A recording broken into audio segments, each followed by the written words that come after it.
Production funding for Another View comes from the Hampton Citizens Unity Commission, using the time, talents, and skills of a broad base of citizen volunteers to help break down racial and cultural barriers, working to achieve the City of Hampton's community plan for a healthy, diverse community.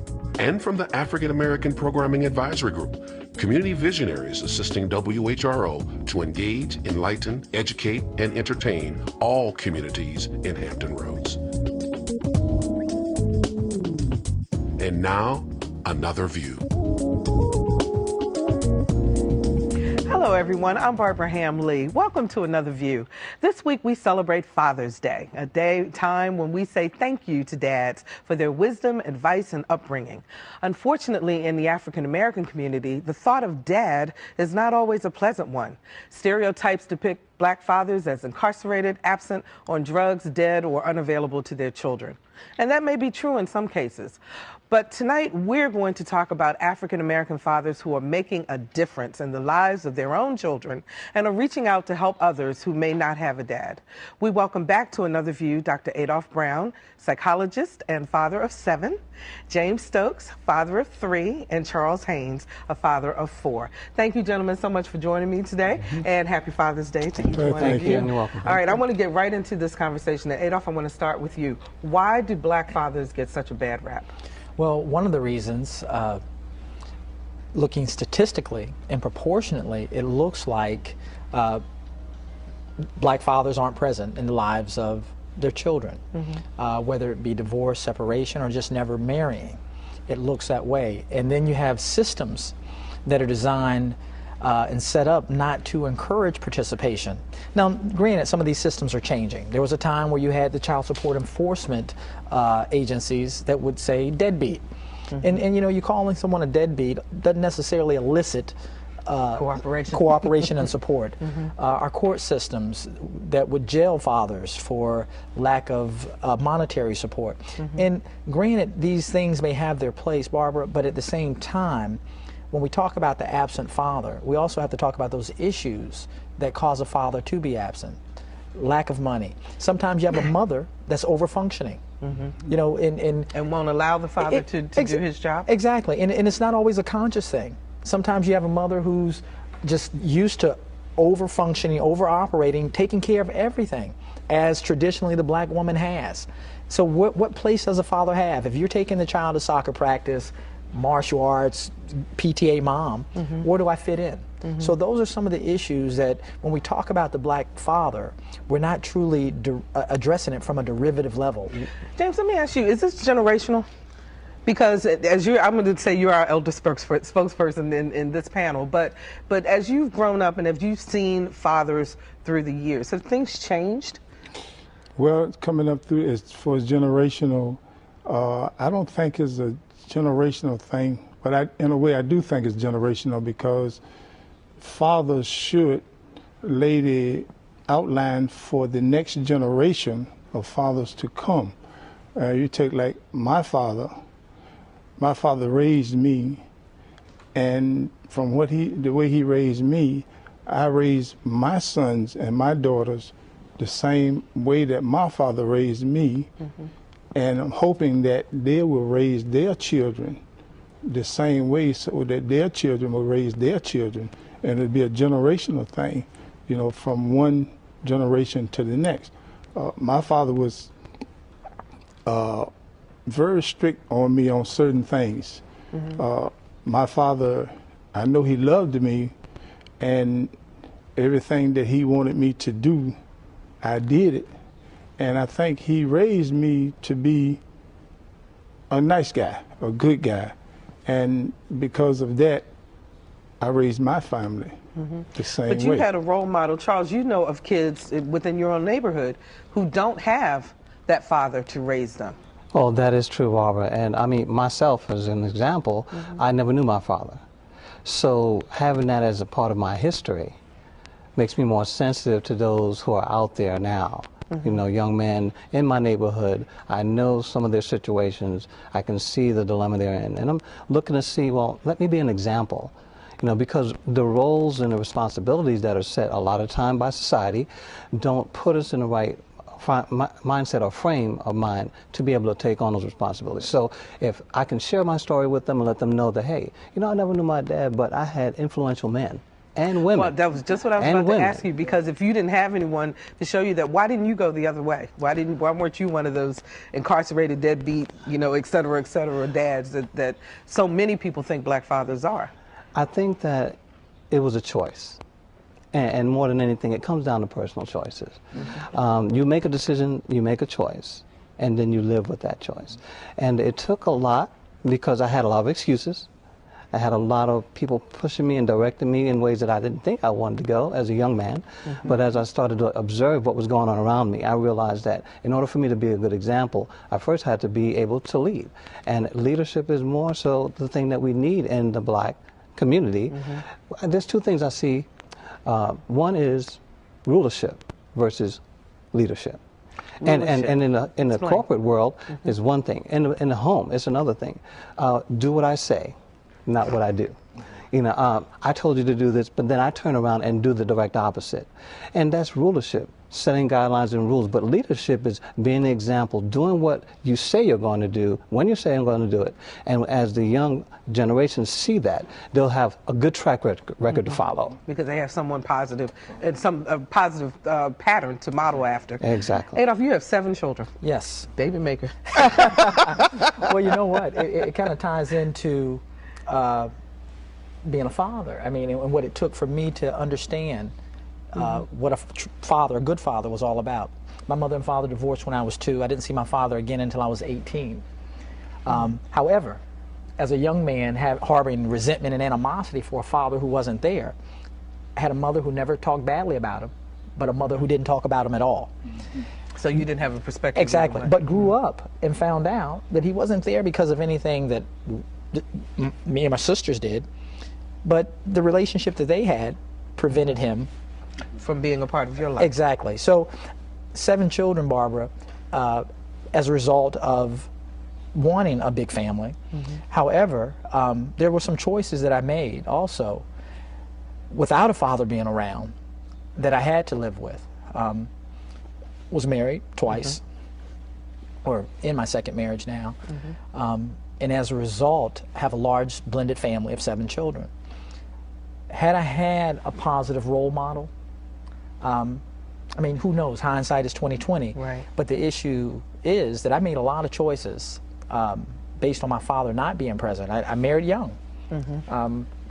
Didn't have the coping skills to truly deal with myself, let alone a family. Mm-hmm. Had I had a father to kind of role model those things for me, it might not have turned out the way it did. Did you have someone else that stepped into that father role? Well, Barbara, I had a lot of someone else's. I had teachers. I had counselors. I had uncles. I had an older brother who was murdered when I was 11. So he was taken away from me prematurely as well. Mm-hmm. However, it goes back to what you were saying about personal responsibility. The two things of fatherhood, accountability and responsibility. Mm-hmm. And being a father doesn't mean that you're perfect. And that's where we have to kind of embrace the African American fathers. We're not talking about perfection. Mm-hmm. You know, the world, even our president talks about, you know, the epitome of what fatherhood is all about. But what about the fathers who are co-parenting? What about the fathers who are unemployed? What about the fathers who are incarcerated? Just because you go to jail doesn't mean that you still can't be a father. You can't be a father. Mm-hmm. You know, just because you mess up doesn't mean you have to give up. Mm-hmm. What does the word father mean to you, James? The word father means that, I'll put it like this, anybody can be a father, but it takes a real man to be a dad. Okay. There's a lot of difference between the two. A father can father a child. A dad is a person that's going to be there for that child, for support, for shelter, mm-hmm. and things that this child needs, to let the child know that they are loved, and to attend the affairs of the school and things of this nature.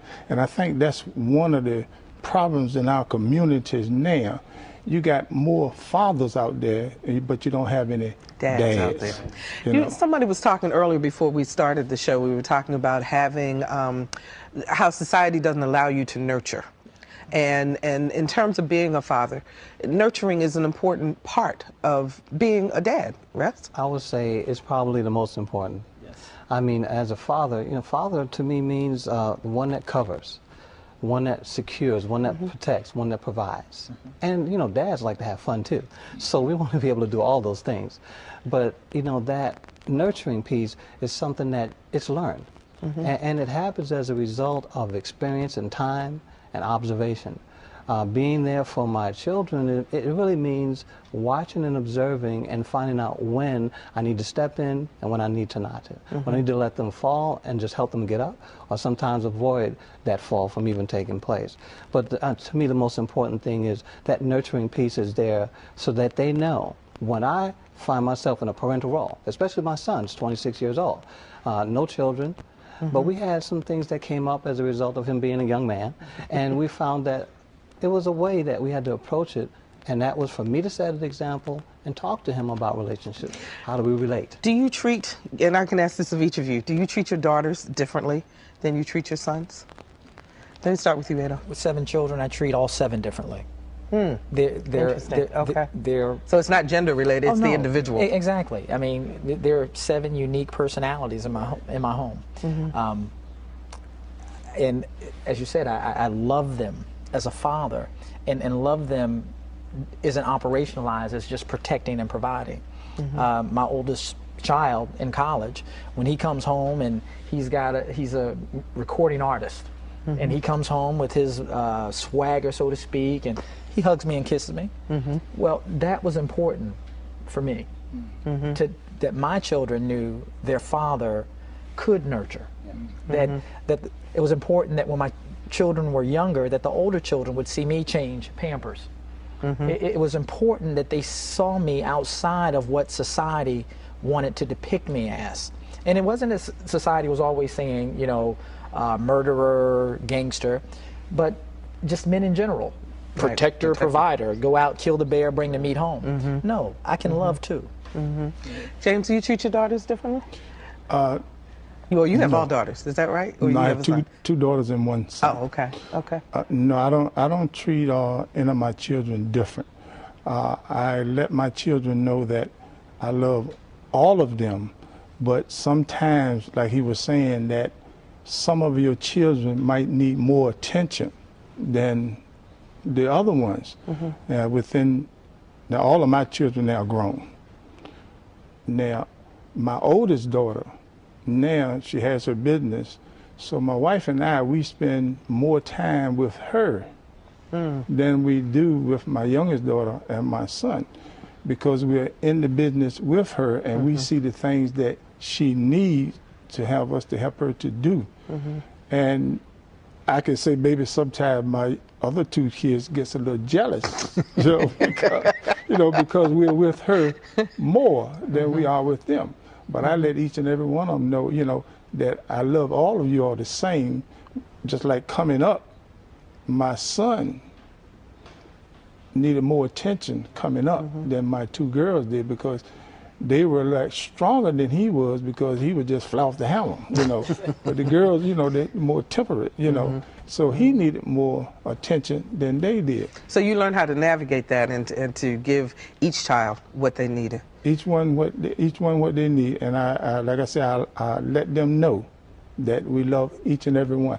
I don't think there's a day that goes by that we don't have a conversation with each and every one of our children. That's great. Still, even as adults. Even as adults, because I know,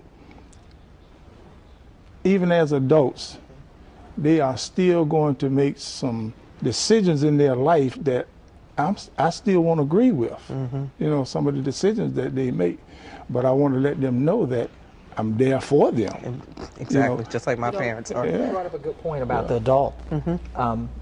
My father wasn't there between 2 and 18, but I found out that I've needed him more now. Now that you're an adult. Now, as an adult, for the things that I have to navigate. Right. I mean, so. And let me ask you, Adolph, because from your psychology background, Yes. and I will be the first to admit, and I know the women out there, some of them are going to be mad at me, but women can cause some drama in this area for men, especially if they're not together, if it's not a unit raising the children together. But how do you overcome that gap so that the child, and put the child first? You know what, Barbara? Someone told me a long time ago that somebody has to take the high road. And what they meant when they said the high road is that somebody has to be drama-free. And as a co-parent, I can't tell you that there were times where I always took the high road. It's about maturity. If you want to talk about psychology, maturity, the definition, separating your emotions from your thinking. And how often do we do that? Particularly surrounding the affairs of the heart. We don't. You know, and when we can't settle those affairs, we end up before a judge, letting them settle those affairs. And a judge only has the information they have, and they're deciding someone's lives based on two people that couldn't get it together. I also am from I have a blended family, and in my first marriage, I always believed that my children were going to wind up with me, that my role in their lives hadn't ended because the relationship ended. The circumstances did not dictate my role as a father. And actually that happened. My son came to live with me when he was around 16, full-time. Always had interaction in their lives. Every other weekend we're spending time together. And then my daughter, my oldest daughter, came to live with me when she was 10 years old. So I've had her for the last 6 years, preparing her for going out there into the world. He's out there now, 26 years old. Sometimes he comes back and we have those conversations talking about the things that are going on in his life as a grown man and the challenges that he faces as a young African-American man, too. But you would have to admit the things that we don't talk about, the times that it would have been easy for you to say, you know what, I've tried this, I've done everything I can, I'm going to start anew. And what happens often when someone divorces, particularly a black man, divorces the family, if there's drama, then it almost appears that he's divorced the children as well. And I can't tell you that that mentality is not prevalent. I've been mature enough and surrounded by a support system enough not to do that when I wanted to do that. But there are a lot of men out there who don't have that support That's system. my point. So how do we help them? And we only have a few minutes left. What do men need to do to help men be better fathers? Have a conversation. And this is what we're doing today. That's it. Having a conversation, right. airing some of your own experiences and some of your pain. I've got a lot of teeth marks still in my jaw from the times I bit my tongue and bit my jaw when it came down to my ex-wife. It took 10 years of time and consulting and prayer before my two children ended up with me, and I believe 100% that that was where they needed to be. But conversation, Ms. James, what would you say? How do we help men become better fathers? We can help men to become better fathers. I feel like if the communities would get like a mentorship program. I think if we had a mentorship program for young fathers, and I think that talking to them, you know, and encouraging them to be the man that they are supposed to be, regardless of whether they had a father in their life or not, you know. These guys, I think a lot of them still wants to be the father and support their families. And like They just don't know how. They just don't know how to do that. And I think if we had a mentorship program, then I wouldn't think all of the emphasis would be put on motherhood instead of fatherhood. We got about a minute left. That fathers don't have to wear capes. And by saying that is, if you've messed up, okay, dust yourself off, get back up, try it again. You know, society sets them up as if you got to be a six-figure income earner. You know, have to go to all your schools, children's meetings and things of that nature. I love the schools. Right. I don't like going to all the meetings. Neither do mothers, by the way. Exactly. And you know, granted, there's some fathers that don't have transportation to those meetings. So the cape, I mean, our expectations of what a father is. You know, children spell love T-I-M-E. So spend time with them. Exactly. And are any of your fathers alive now? Your Yes. dad's living? Yes. No, my Your father's father's deceased? No, mine's And your deceased. father's deceased. Yes. Well, I wish you all the very best in terms of a happy Father's Day. It is really good to see some positive examples of what's going on out there. And about that mentorship program, you think that there's something that could get started? I think that is really something that could get started, and it's really something that's needed, because like I said, I work for my daughter in a daycare private school. I see a lot of young women coming in, no fathers in these kids' lives. And when I watch the kids and their reaction to their moms, it's like the mom is not even there. Well, you know The what? mother's not even there. We should applaud Head Start, because Head Start they have fatherhood programs. Fantastic. Gentlemen, thank you so much for joining me today. I really appreciate it. Happy Father's Day. Thank you. to Thank you. Thank you. And our thanks to Dr. Adolph Brown, Mr. James Stokes, and Mr. Charles Haynes. And when we come back, Lisa Godley tells us how something as simple as Call Dad makes a huge impact on at-risk kids in our community. But first, here's a look at what's happening in Hampton Roads.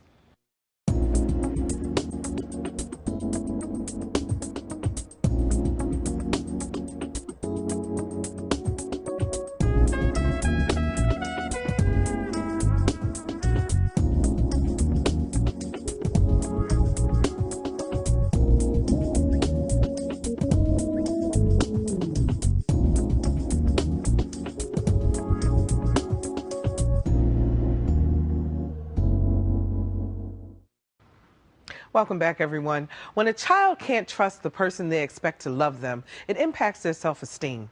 In some cases, boys act out aggressively, while girls tend to ignore the rules. That's why one Newport News man has implemented a program to get uninvolved fathers back in their children's lives. Lisa Godley shows us how the Call Dad program is reaching out to make a difference. 11-year-old Najee Frazier is an active child who loves to have fun. But it wasn't long ago when this normally shy young man found himself constantly in trouble because of his behavior. His mom says he was acting out because he was missing his father. He had got promises that he was going to get a phone call and never got that phone call. Then found out that his dad had got picked up by the U.S. Marshal, and I didn't tell him for a while because I didn't know how to explain it to him. She eventually had to. She told Najee that his father had done some things that had gotten him into trouble and that she didn't know where they'd taken him. LaTanya says Najee's attitude grew progressively worse to the point that he was throwing things. I used to get mad at school at my teachers and stuff, not listen to them. And when my mom called him, she told him that I need counseling for my attitude because I like to throw stuff. She wanted to know why I keep doing that. And I told her because I haven't seen my dad a lot. The school recommended Najee take an anger management class. Leon Sankofa was a counselor. Najee had been attending anger management sessions for about 2 months when he and Mr. Sankofa crossed paths again.